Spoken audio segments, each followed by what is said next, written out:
Hey soccer friends, I just want to give a shout out to our partner, Team Player. They are changing the game on how you find the perfect soccer team for your player.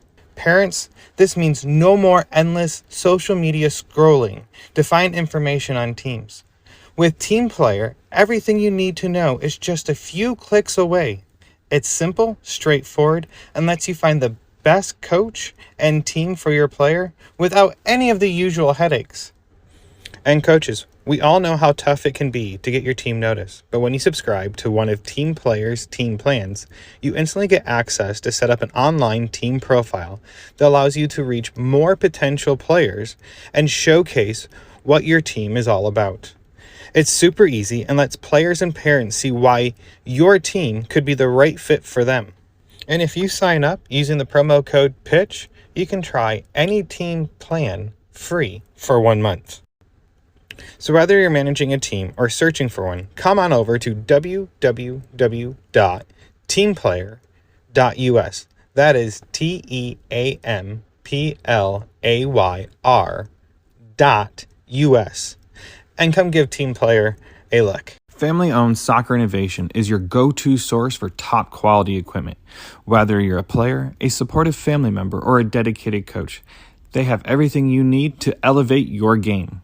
For players, their innovative equipment are designed to boost your skills and performance on the pitch. From their agility cones to their portable goals, they have you covered. And family members, they offer durable equipment that's built to last because we know your support is critical to your player. Coaches, trust me, they can provide the equipment you need to run effective training sessions and shape the next generation of soccer players.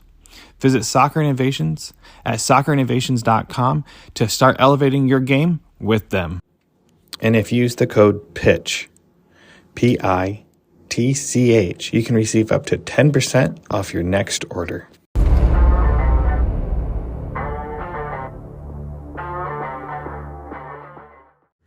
Hello and welcome back to Chat by the Pitch. This is Ian Babcock, your host. This week I have Coach Joh.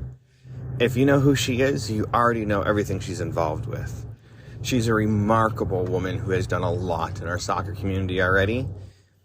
I'm not going to steal her thunder from her introduction, so let's start this chat and head to the pitch.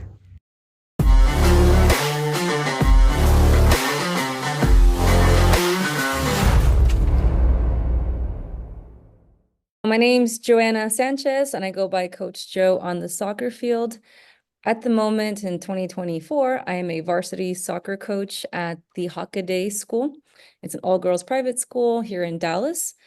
And I am the owner of Skills for Soccer. So I do individual training, small group, team trainings, camps, clinics, all that fun stuff. And it's just player development that I focus on. I am the director of the Junior Academy program in Frisco, and this is for players between the ages of 2 to 6. It's a year-round program. Right now, we're wrapping up winter, kicking off spring. We do free demo days so players can come check out the program and what we're about. We have camps as well, like during the season, if you're looking for, or during breaks. That way you can check, be indoors, rain or shine, classes are on. And then I do ODP training for North Texas U11 girls. And this is my second year doing ODP. And if I'm not doing any of that, I'm a real estate agent. Soccer with a twist of, real estate. Real estate allows you to have the opening to do all the fun soccer stuff. Yes. Where did your soccer journey actually start for you? It started with me. My mom played basketball. My dad played soccer. And I remember at such an early age, I watched my dad play soccer. On the weekend, we get ready, we get our cooler, our water bottles. My dad is going to go play with his team, and just being on the sidelines and watching the excitement from like the warm up, how the crowd would get excited if our defense denied any chances, how they would cheer when my dad would score. It was just something that I saw on a constant basis on the weekend. Even at home, we'd be watching Mexico play on TV, USA, and we watched more like Mexican League than MLS. But then again, this was in the 90s, so I don't think MLS was that big. It's grown so much now. But my first chance that I got to play was we had a group of like family friends that wanted to play at the indoor arena at the Mustang in the Woodlands. So for the ones that know, that area. It was like the go-to spot for training. It's not there anymore, sadly, but I joined co-ed soccer, and I remember my first game. Nothing prepares you more than actually doing it yourself. One thing is watching my dad, and the other was actually playing. So my first game ever, I got hit in the face and I got knocked down. I blacked out, and I don't know how long I was blacked out for, but I know my mom was like trying to wake me up. I woke up to her hovering over me, and I had like tears because I was just so embarrassed. I was on the ground. So she had a talk with me about not giving up on your team, not giving up on yourself, and that you got to stick to it. They paid for the season. I wanted to quit. I'm not gonna lie. That was very painful. But I'm glad that I had that great pep talk and just continue to play. And that's just like a hard life lesson from an early age is you get knocked down, but you have to learn to pick yourself up and just keep going. That's That's my intro. impressive. So That as makes- you went through your journey, so how long did you play in high school? Did you play in club soccer? Did you play collegiately? I actually play with boys up to high school. And in high school, that was my first all-girls team. And I was confident in myself that I was going to make varsity. So my freshman year, it was about, let's say the roster size was 18 or 20, and it was 90% seniors. But I was like, just determined freshman. I was like, I'm going to make varsity. And I didn't make it at tryouts. And I was so upset. But again, another hard life lesson is, okay, you didn't get what you want. You can whine about it, or you can try to get better. And I attended like a few like preseason JV games, and there was a tournament for JV that I knew our coach was watching, the varsity coach. In my mind, I was like, I'm going to prove to you why I should have been on varsity. And as a sweeper, I remember specifically that tournament. I was killing it. I was clearing the ball, denying all the chances. I think that was one of my better games because I knew she was watching. And then that next week, she bumped me to varsity. And it was like the sweetest thing ever because, again, going back to when I was 7, I wanted to quit, but you can't quit. You have to keep trying. You have to prove not only to yourself that you can be better. So I made varsity my high school year as a freshman, and I played club. I guess when I was young, I played for Rush or Texas Rush, and then I stopped for a bit. Then I played a little bit in high school, another club out in Conroe. College, I did not play. I'm a first generation college student, so I knew nothing about the process. I literally was doing everything on my own, figuring out applications, figuring out scholarships. What is a grant? What is a loan? All that stuff. I had no idea. I couldn't ask my parents. I had counselors. They helped me get scholarships, thank God. I didn't get a soccer scholarship, but academic wise, I was covered with those scholarships, thank goodness. But for college, I knew that I had heard the word walk on. So I figured I'd stay local for 2 years. At Lone Star College, they had enough boys to do 2 teams, and they asked me to play with them. And as flattering as that was, because I'd played with boys, I'm like, but why isn't there a women's team? Why do we have so many boys? Like I trained with them, but there was no boys. So I was part of the student activity team there, or not team, student activities group. And they they had me put flyers all over campus. That way we could promote that there's going to be a women's team. And luckily we had enough to just have 11 to start. And most of the girls had never played before. They were like, oh my gosh, I saw that there's soccer here. I want to try it. And for me, I was like, how come you've never played? Like soccer is the best sport ever. I've been playing since I was 7 and you're just now trying it in college. But it was amazing because maybe they didn't have that opportunity to play it and now they could. So just for them to be able to play it at any point of their life, I was like, yes, come on. Like we made longtime friends. So that was community college. Didn't only play there for 2 years. I tried to walk on at Sam Houston State. And it's funny how, again, going in with that confidence that you want to go in there, and you're like, okay, I'm going to make it. I know what I know, bring in my skill set. But after practice or my walkout, what is it, walk on practice trial, the coach was like, with a few words, he said, but the team had a different vision and it didn't include me. So I didn't know how to take that because I had always played soccer since I was 7, and now I was like a junior in college. I was like, what does that mean? I'm never gonna play again, ever? What does that mean? I've always been part of a team, training, traveling, games, all that stuff, and then it was supposed to be over. So then what I did, funny enough, they had a MLS team started for the Houston Dynamo. And that very next day I went over and I applied and I worked for them.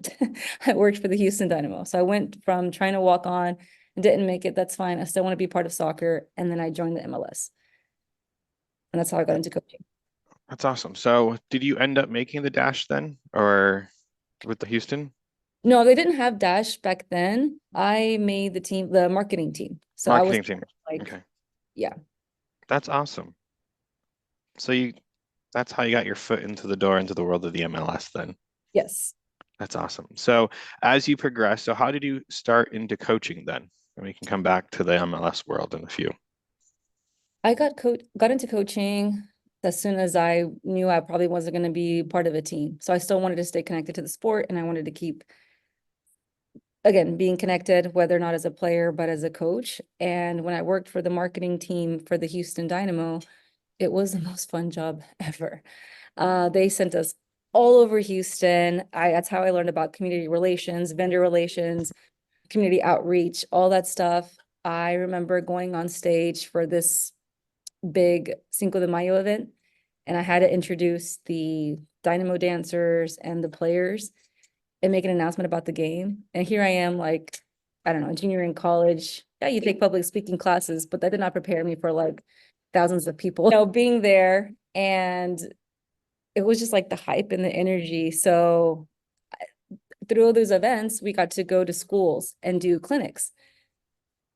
And I was like, I played, like, how hard could it be to tell kids what to do? Just play these games. Yeah, if you don't have a curriculum, it's very hard. You can't just wing it. Depends also on the age and your experience, but that's how I got into coaching, is doing those clinics with Houston Dynamo, and it was so much fun. We did them before the game, and then after the game, we'd go and work the game. That's really impressive, to be honest, because the taking your passion and pivoting to the other side of the world, because it going from being on the field, quote, being behind the scenes of doing everything, that's a hard I can't imagine the transition that you had to go through and the emotional side of that. With that being said, did you feel like because you were able to pivot so well, do you think that set you up for the journey that you're on now with your skill, with your, I want to call it your football academy, so to speak, soccer for skills, and what you're doing today with coaching with ODP and whatnot? Or do you think you would be here anyways just because of the love of the game? I think for me, and anything that I do, I wouldn't say try to be like a perfectionist, but I want the best. And I knew that it was a male dominated sport, as well as I mainly had male coaches, but I didn't want to just show up on the field and be like, okay, I'm a player and this is why I should coach. I started to do some research. I was like, oh, okay, there's licenses. There's US Soccer Federation licenses. So I actually took the e-course with my dad. We signed up together, and it was a weekend course in Houston. And then I think you were supposed to have it for a year or two. I can't recall. It's been a while to get the D.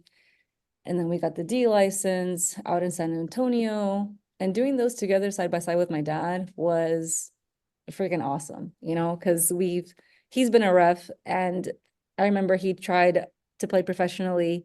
And then here we are, like dad and daughter doing the licenses together. So those courses taught me a lot about positive reinforcement, preparing your curriculum, tailoring it specifically to the age, all that stuff. And for coaching, I've done a lot for a lot of youth clubs, admin, sales, uh, customer service, like website, all that stuff. But I've seen a lot of club coaches, how they're gone all week in the afternoon, weekends. I wouldn't say they get burned out, but they give it their all out there on the field. And for skills for soccer, for me, I had a lot of coaches reach out to me when I worked for FC Dallas to coach for their clubs. I was like, why is there such a high demand? Like maybe female, bilingual, license, I don't know. Or maybe they're just trying to grow their clubs, whatever it is. I was like, I'm gonna bet on myself and apply everything that I've learned with all these other youth clubs and market myself and launch Skills for Soccer in 2014 in Highland Park. And then I also volunteered coached at different organizations just so I could keep growing myself as a coach. And the thing is, I mainly coach boys. I only started coaching all girls teams recently through ODP and high school soccer, but I mainly have had boys. I don't know why. It's whatever I'm assuming that probably stems from playing with majority of boys and from until you're in high school. Everyone coaches whatever until a certain age, and it's what you get introduced to. Now, you took your e-course with your dad. So did you coach at all with your dad other than taking the e-course, or was it just the opportunity to take the course together? He coached local clubs, like Rex, not like club. But he was more of a ref. I don't know. I think he mainly did it for me for support, but yeah, he's mainly refed and he's made advanced in the refing world. But I think, yeah, I think more so he did for support. That's awesome. So your dad refs then. That's pretty cool. Funny. So you have the other aspect of the game than just the parent on the sideline, your dad. Oh, taught me a lot as a ref. He's like, you can do this and you can do that. I'm like, okay, thanks, noted. But It's also with the refereeing, we did VAR too. He did it in the Houston Dynamo and I did it for FC Dallas. Dallas. It's so interesting how if you've listened to any of my episodes or if you hear me talk, I don't have a soccer background. I was just a parent that knew nothing about the game. I started to coach at I-9. Then I'm the type that, like you, I'm not a perfectionist, but if I'm going to do something, I do it wholeheartedly, and I don't back down, and it becomes my thing to go do. So I get that personality trait that you're talking about of wanting to do things to the best that your abilities can allow, and making sure that you're giving the support to the players. And that was where I would spend hours every week for 6-year-olds practices, planning, figuring out drills and things to do with them to help them improve at that age. And Hmm. it's crazy how much, like you said, these club coaches spend hours a week from their family. And if they have multiple teams, it's even more. And then the weekends are gone Hmm. on top of it. So, uh, with your time with the Houston Dynamos, you just worked in marketing, or did you expand beyond marketing, or was that just the focus until you were done with school? Yeah, I just was part of the marketing team because it was a part-time job while I was still in school full time. And again, we went all throughout Houston. And once I got into coaching, they had me do the Texas Children's Health Plan clinics. It was 1 hour before the home games. So I'd go coach and then I'd come over to where it was like, I think it's like a German style thing where they have a soccer fest and they have all the vendors there and everything. And I'd come over and work that. And it was so awesome because I'd be there in the parking lot during Street Fest or Soccer Fest, and all these families would come from all over, and I had met them throughout the week. And you're just like everywhere throughout the week, whether at a school or a restaurant or a viewing party, and they're like, "Hey, how are you?" And they're like all giving you high fives, and you're like, "Hey." I was like, "Wait, where did I meet him? What day of the week was it?" But they remember you. You made an impact in their lives. It was fun. You gave them a free soccer ball that they'd treasure forever or a jersey. I don't know, just soccer is just amazing that way. And it's very, I love that it's very international, no matter what language you speak, like we all understand goal and we all cheer. So I love That it. that's amazing. So that was in Houston, and I'm assuming, when did you move to the DFW area then? Because I'm assuming you started your soccer for skills in Houston, then moved up here later on. I started it in Dallas, and that's when I was with FC Dallas for about 2 years already. I think that was 2012, 13 when I was with FC Dallas, and I was on the admin side on the youth with the youth. So Chris Hayden and Chris Clark, I was with them with the U11 through U19. So I helped set up like registration, do the paperwork for tryouts, contracts, like all that stuff, set up field practices, spaces for the teams. I got to know a lot of amazing coaches, and I also did their camps. Gotcha. Mhm. Yes, I know Chris Clark. My It's son awesome. goes to camp with me, and Yeah, he's there every summer still. camps are awesome. So as you move through your process, let me get back to my questions. Sorry. As you move through your process of coaching, eh, was there any times that you talk about burnout? Do you feel like you got burned out, or is it just like a lull that you go through and then you just find that happy medium again in life? Because I feel no matter if you're coaching part like you're doing your soccer for skills or anything, eventually you get a low point. And coaching wise, I found it to be very therapeutic. I love my podcast because I find this to be very therapeutic for me. Yes. Do you find coaching and doing what you're doing now to be very helpful for you to be successful in your personal life then? Actually, if it wasn't for soccer, I would tell you this. I've never thought that I'd have depression or postpartum depression. I was like naive to that world. I was like, oh, you just have a baby and life moves on. But no, it shakes your world, but in a good way. And you just adjust. So as a mom, I started Skills for Soccer in 2014. I had it for 2 years. I did private small group training and even did birthday parties. Had that time, all the time in the world to just like, yes, I can, I'll do it, I'll do it. I got pregnant and honestly, I got scared because I was like, what if a kid like accidentally hits my stomach with the soccer ball? And I was like, let me just press pause on this and I'll resume it later in life. But I didn't plan for what I was going to have with my son. And it was an emergency C-section. And that process to the recovery process was not what I had planned. So I always have been active. I've always trained. I've always been able to see a soccer. I hit postpartum depression with my son because I couldn't work out as soon as I thought I could. And even though outside you look like you can work out, internally it's still layers and layers that's trying to recover. And if I started too soon, I'd have pain. So yeah, soccer has been what I tell some of the girls, like my sanctuary. As soon as I step onto the field, all my problems, everything else goes away. Like it gives me such a great energy to be able to be out there and coach and get these girls, boys moving. And also for them, maybe it's their only time that they get maybe structured physical activity. And I want to do it in a fun, impactful, positive way for them. And also with my daughter, the same thing. I was like, that's when I started my podcast because like I'm scared to get postpartum depression again and not be tied to the game somehow. So I was like, at least I can talk to people about soccer. And I think that's important to have because I feel like to me, it's an outlet. Yeah. It's a place, like you said, it's a sanctuary. I think when I did an interview with Soccer Dave, he talks about there's a meme or a video of players walking onto the soccer field. It goes from being very quiet to all of a sudden a very upbeat moment of them being on the soccer field and the how that's why they do it. It is for that moment to be on the pitch. And Yep. I think so many people miss that window and don't understand that window, maybe the better way of phrasing it. So as you've been coaching, what has been your favorite? I won't even ask that one yet because we aren't to that point. I'm trying to think timeline wise. So 2004. So when did you start working? You said 2 years. You've been coaching with ODP for 2 years. What were you doing slightly before ODP then? So soccer's always been in the background, whether I did admin I think I did that with DKSC for a bit. FC Dallas Youth, I also did that admin with them in camps and clinics.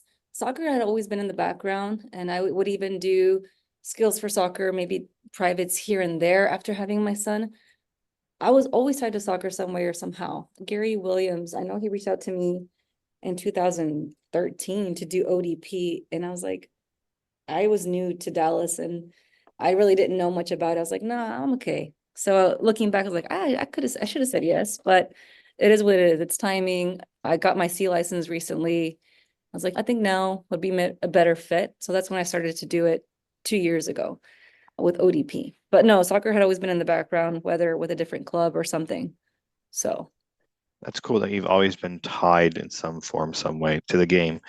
Now, with ODP, how do you view, and not politics aside of the world of soccer, because no matter if you're playing club, rec, or anything, there's always politics involved. How do you view ODP then? Because conversations I've had about ODP, I have a warped view on it, and maybe you can Huh. help me change my viewpoint on this because I don't view it as a lot of people. I view it as a way for kids to be seen on for the national team, but if they're talented, they're going to be seen no matter what. It's just another avenue.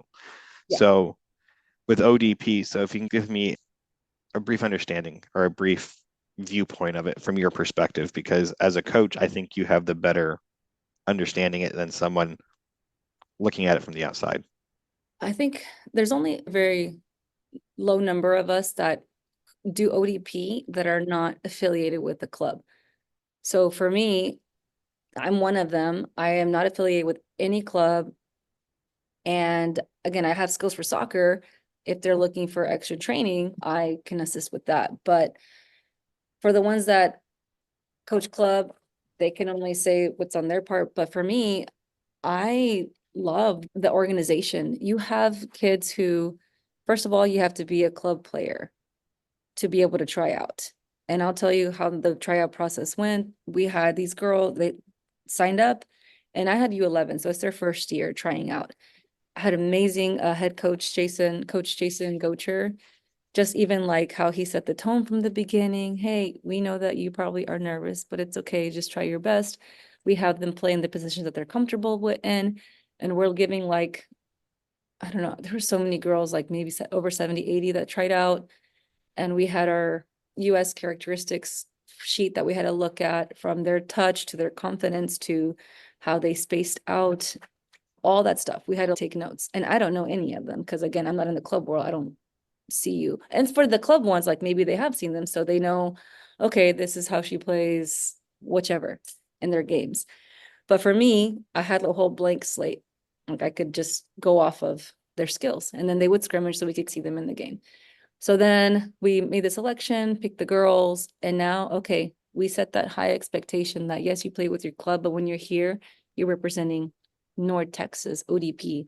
You carry yourself at a higher level, and just teaching that from the beginning for them to, okay, I need to carry myself different. I need to set an example. I need to be like, we're not here to waste time. We're here to train.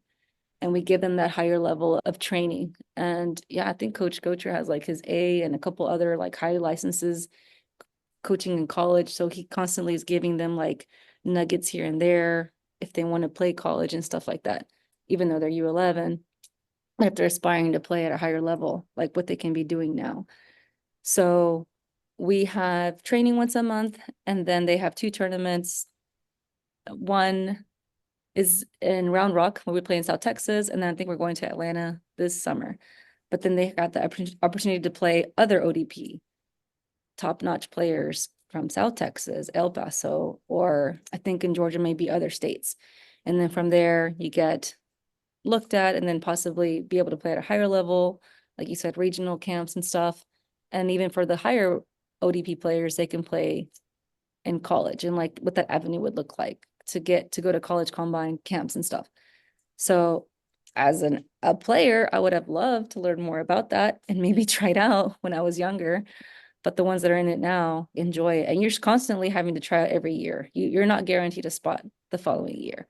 You have to consistently show your work ethic, your efforts. Don't expect something just to be handed to you. So I Now don't with know. Question. no, that answers it well. Now with tryouts, and this is where, and you don't, if you don't feel comfortable answering, I understand. With tryouts, is it a multiple tryout session? As a parent, if I'm having my child try out for a club, even or a new Mhm, coach, I have a 3 to 6 tryout peer sessions to have them to go work with the coach. mhm. And the only reason why is because as a parent, I know it takes a while for my kid to adjust. And listening to advice from other coaches, most coaches that I know that want to see a player, it takes a while for them to get used to the tone of the coach, the tone of the team, the teammates. Mhm. And is it a short tryout period, or is it like a one weekend thing where they go try out for 6 hours over a weekend or whatever it may be? I have no clue how ODP truly works, only Mhm. from hearsay. Yeah, and so So two tryouts for 2 hours is what we had this year. So we had a 2 hour window with the U11s, and that was like the first weekend of August, and then the second weekend, same thing again, 2 hours. And then we would narrow it down, I believe, for the third. But I completely understand what you're saying, because even when I walked on in college, I was like, that's it. Like, you gave me an hour or whatever it was, and I got great feedback from the top players.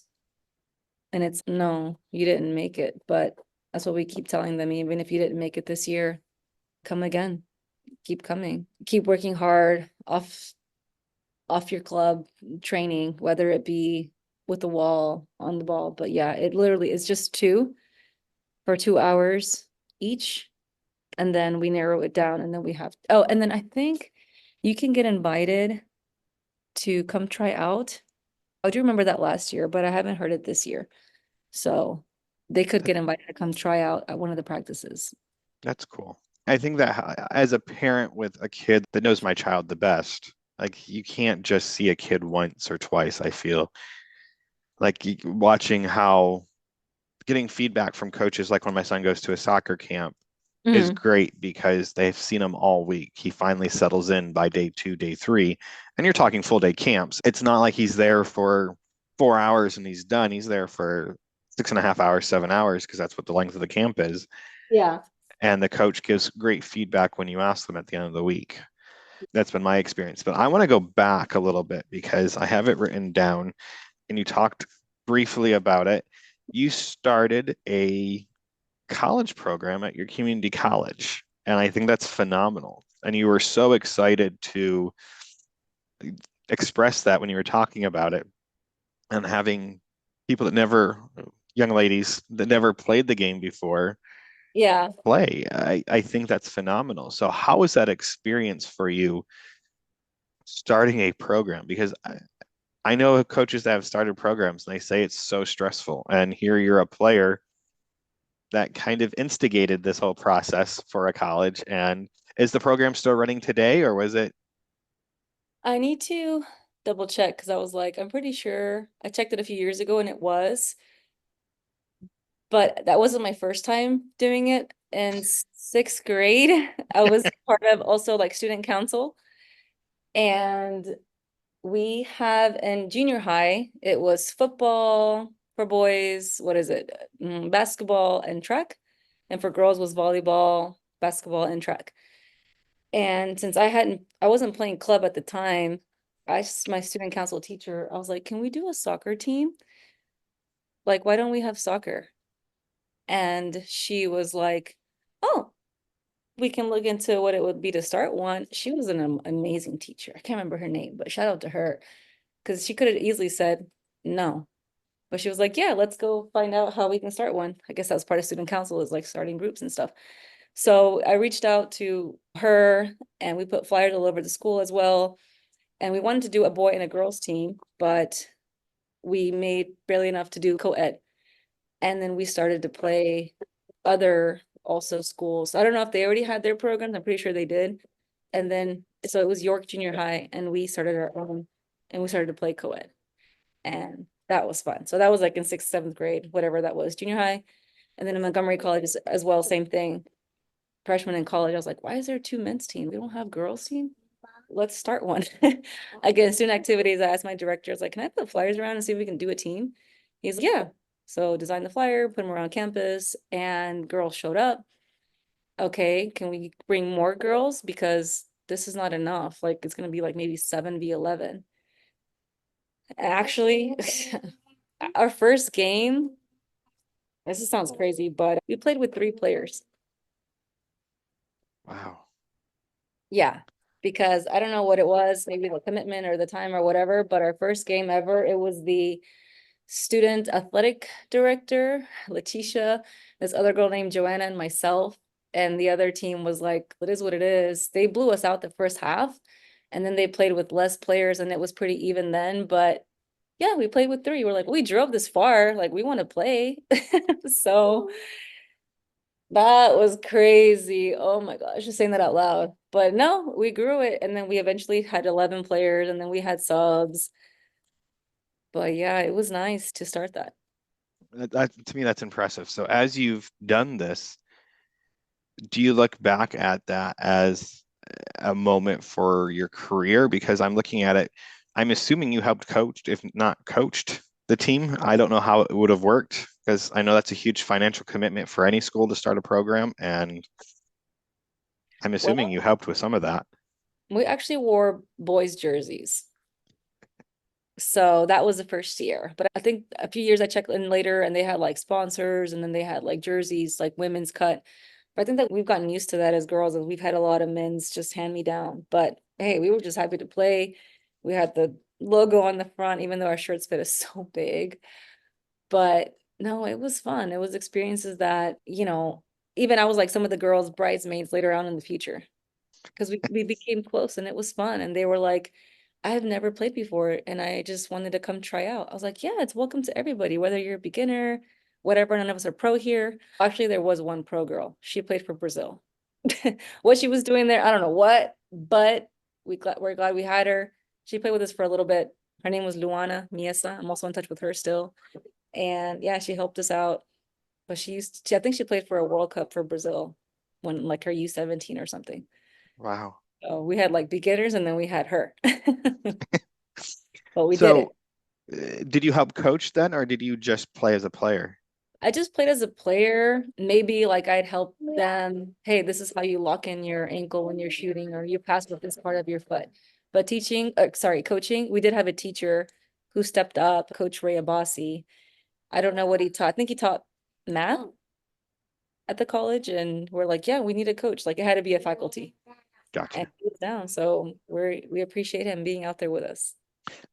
I find that to be very impressive because starting anything in a college level is hard, let alone being a college student on top of it. I'm sitting here very impressed because uh, it shows that your drive for the game, your love for the game. And then you finished up there and you went to Sam Houston, you said, and you tried out. How was that experience? You said that it was hard not making the team because you've had all this experience in the past of trying out and working hard and being told that you didn't fit the model. How was it for you to hear that, and did it motivate you to go work on your skills against like on your own more, or did it push you to pivot and look at the other aspects of the game? Because you said you went to Houston Dynamo at that point in time.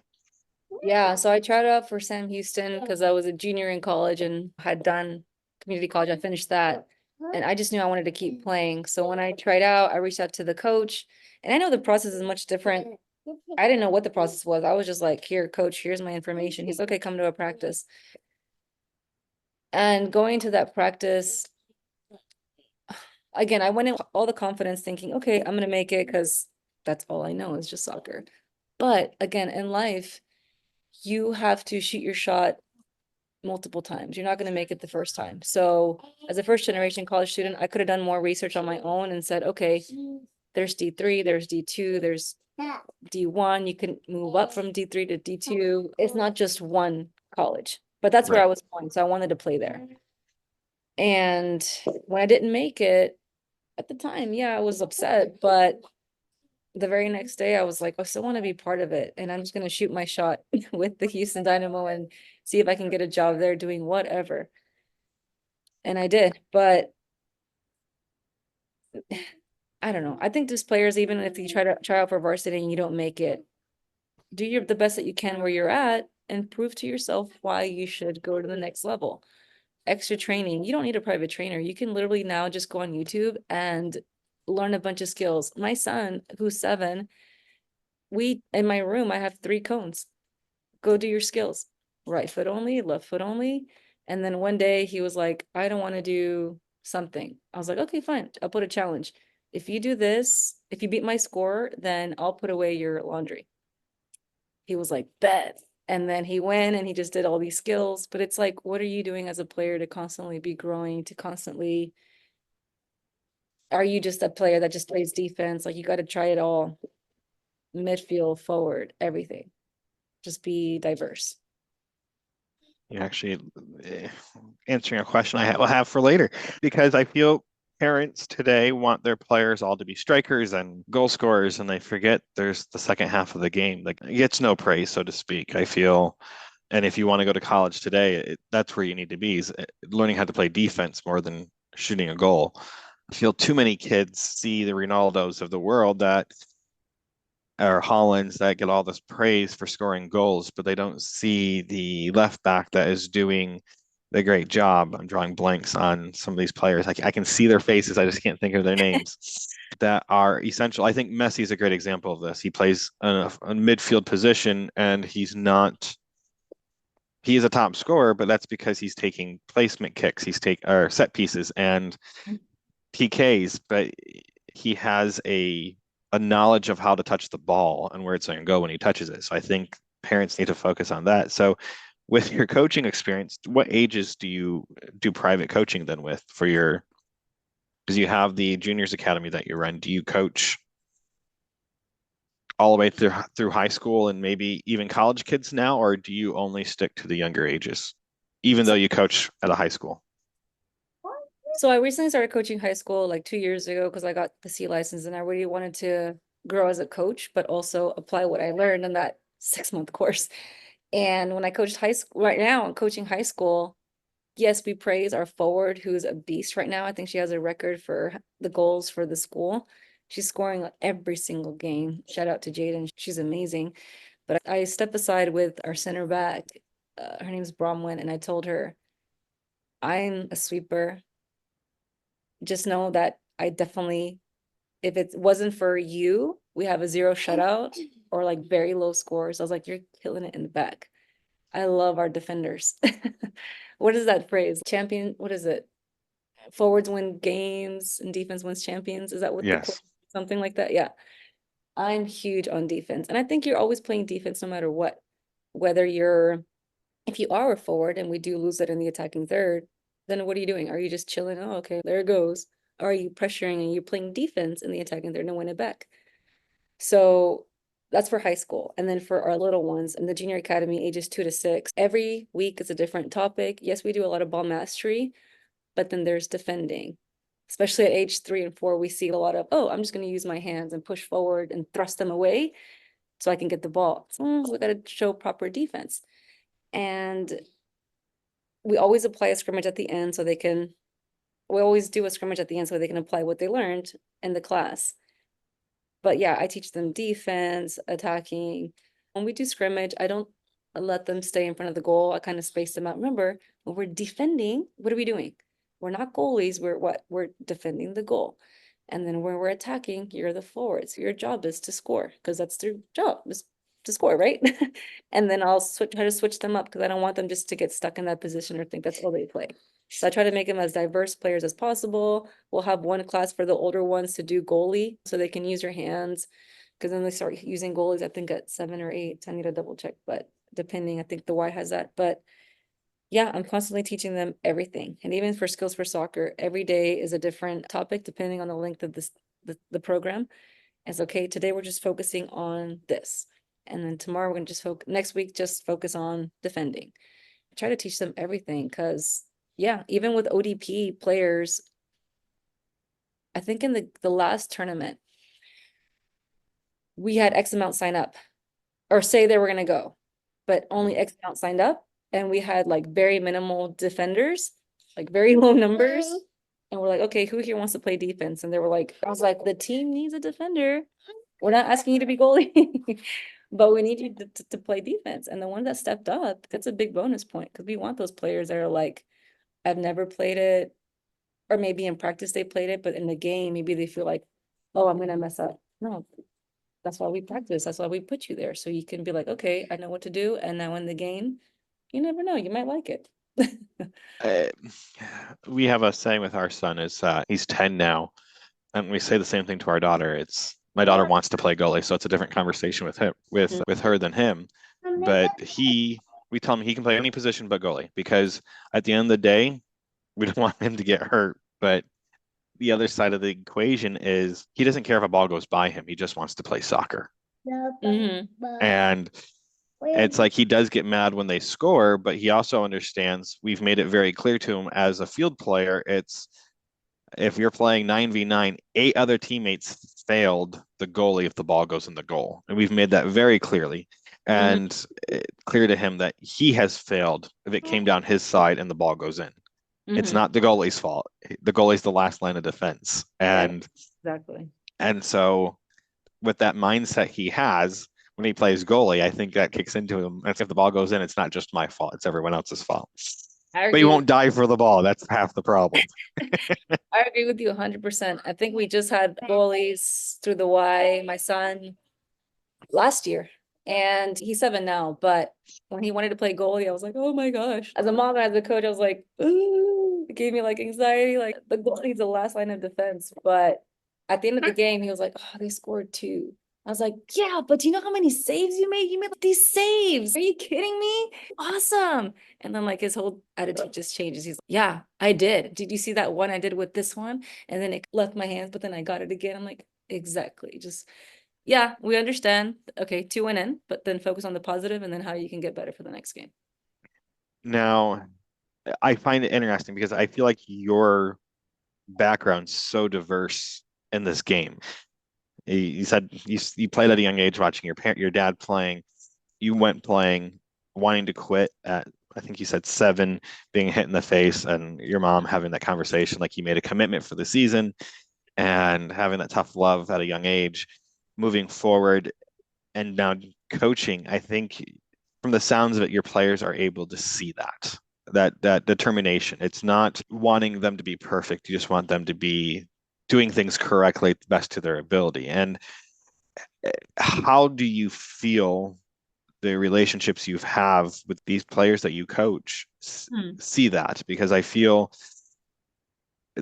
you may not expect perfection, but you expect doing things correctly. And that's the mentality I've taken with my son. It is, you may take a shot and it may be the most beautiful shot you ever take, but it was all the right moments connecting to have the correct shot. Do you apply that more of the philosophy of doing things correctly, or do you expect them to be more of having, I don't like using the word perfect because there's no such thing as perfect, and or do you expect them to be the best to their abilities type of thinking as a coach? I think as a coach, it's definitely our job to teach. And thankfully, I had amazing coaches, amazing mentors who positively impacted me, not just on the field, but off the field. And I really appreciate that. I've heard stories from other players that are like, my club coach pulled my hair and put me where I was supposed to be. I was like, what? Who does that? Are you kidding me? Yeah, I've heard a lot of stories. And again, for me, I had amazing coaches myself. So for me, I'm very thankful for that. And if I can continue to, again, grow the game, and even starting with our 2 and 6-year-olds, like I tell our coaches, you are the first coach that they're ever going to have for the majority of them. And our job is not only to positively impact them and teach them and do the correct skills, and it's through repetition, but we want to grow the game. Whether they played it when they were 3 years old and they want to do gymnastics and basketball and whatever else, they want to come back to soccer, that's a win. And again, just continue to grow the game on the club level as well, high school. And if you've never played, now there's like adult soccer and co-ed soccer, and there's so much beach soccer, tech ball, just so many ways that you can play the game, futsal. So it's not just on grass and turf, like you can play it so many other ways, whatever age. There's also, I think at the pit they do, is it like they're on crutches and stuff Yeah, like, Paralympics. yeah, you can play the game no matter what. Again, just growing the game, and what we've seen with the last World Cup in 94 to what it is going to be in 2026 gives me goosebumps. If you read the latest article, I think Dan Hunt said he was a ball boy. back then, and now he's on the board, and it's crazy. It's crazy. Yeah, it's trying to figure out how to get our kids all to be those ball kids for those games. Yes, yes. That's been a lot of questions. We can get to that in too.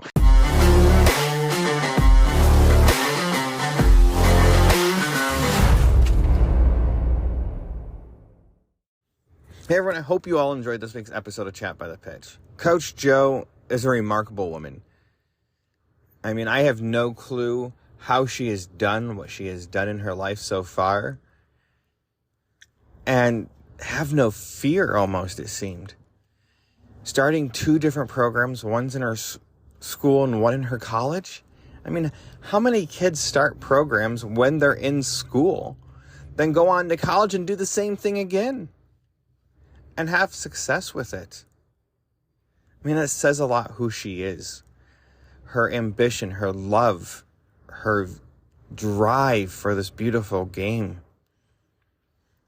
I'm not going to continue on too much because the next week's episode is just as good what she talks about. Hey everyone, if you guys have enjoyed this podcast, have enjoyed what I've been trying to do, the messages that I'm putting out there, please give me some ratings, some stars on all the podcast sites that you listen to this on. Give me a review, share this, share with others. The more I can make this grow, the more I can continue doing this. I'm really trying to make a difference in our soccer community. So I hope you guys have enjoyed all this. And until next time, I'll see you at the pitch.